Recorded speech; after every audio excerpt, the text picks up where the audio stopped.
No vídeo de hoje eu quero falar um pouco sobre a questão da crise que se levanta com a crucificação de Cristo. No primeiro momento nós temos Jesus iniciando seu ministério, convocando seus discípulos com uma mensagem que a princípio causa uma expectativa muito grande dentro do colégio apostólico, dentro do contexto dos seguidores de Jesus. A mensagem de Jesus é a vinda ou a chegada do reino, o reino está entre vós.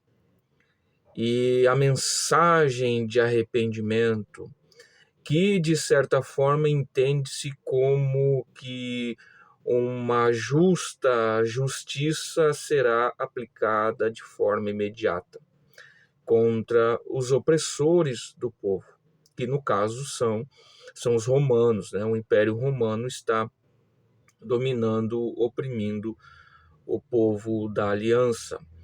Então, a primeira impressão que se tem com a manifestação do Cristo é que Deus visita o seu povo. É uma frase que nós encontramos dentro do contexto dos evangelhos. Deus visita seu povo. Um profeta se levantou.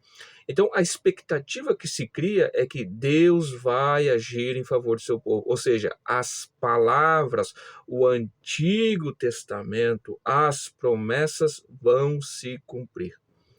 Porém, chega o ponto em que Jesus ele é crucificado. Jesus é crucificado. Então, aquela expectativa que foi criada no coração, no espírito, na mente dos discípulos, foi completamente dissolvida, né?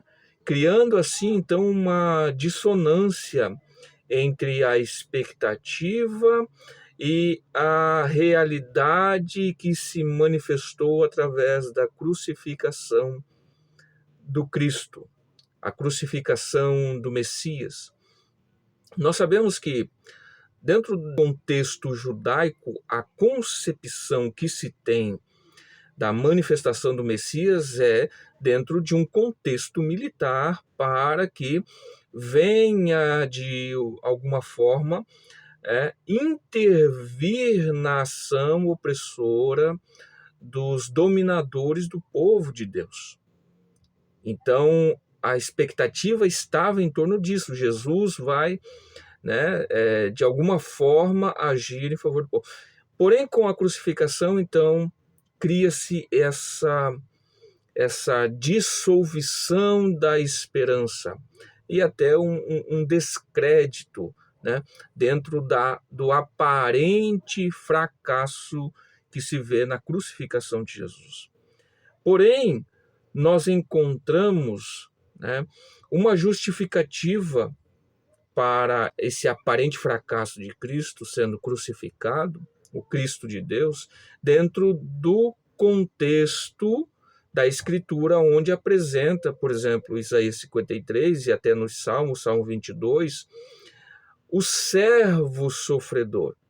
Então, a justificativa que se cria para a crucificação de Cristo é baseada na palavra do próprio Deus, ou seja, na história do povo de Deus, no anúncio futuro em relação à vinda do Messias, que ele seria o servo de Deus, que iria padecer, para que então a obra da redenção pudesse ser realizada, né? Então, a primeira justificativa que se tem para o aparente fracasso de Cristo na cruz, né, é que está se cumprindo a profecia.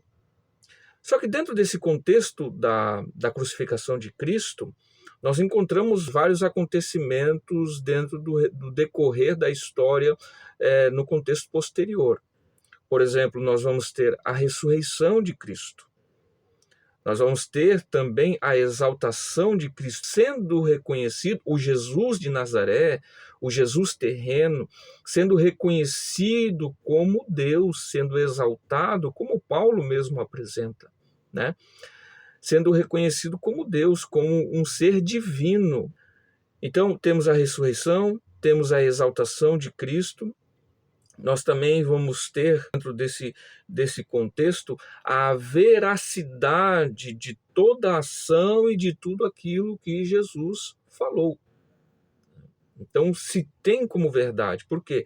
Porque, de fato, ele sofreu, ele padeceu, mas ele ressuscitou. Então, isso reaviva, reacende a chama da esperança no coração da igreja. E com a crucificação, né, se entristece, se decepciona, mas com o ressurgimento pascal de Cristo, essa chama se acende, porque ele ressuscitou, ele foi exaltado, reconhecido como Deus Todo-Poderoso, que tem poder sobre a morte, né? E agora, tudo aquilo que ele falou é tido como verdade e é digno de confiança. E nós temos também, dentro do contexto da crucificação, a criação da doutrina, porque agora está demonstrado que todo aquele que segue o Cristo, como tudo aquilo que ele ensinou, vai se cumprir na vida dos seus seguidores. Por exemplo, a ressurreição, porque ele tem poder sobre a morte. Então, são vários acontecimentos que nos fazem pensar e repensar a crucificação de Cristo hoje. Mas é interessante nós pensarmos como que os primeiros discípulos foram impactados pelo ato da crucificação. Porque a crucificação gerou uma crise interior dentro dos primeiros seguidores de Jesus, que foi dissolvida com a sua ressurreição dos mortos. E Paulo fala que ele apareceu, né, aos discípulos, apareceu aos 12 em 1 Coríntios 15. Paulo fala da tradição apostólica e da pregação do evangelho, e ele fala que o evangelho está dentro dessas 4 linhas: vida, morte, sepultamento e ressurreição de Jesus, o aparecimento de Jesus, né? Então, Cristo ele retorna e ele aparece, ele se manifesta, e com isso reaviva a esperança e acende a chama da fé, validando tudo aquilo que ele havia falado e configurando e fundamentando toda a doutrina do cristianismo que se seguirá posteriormente. Que Deus te abençoe e até um próximo vídeo.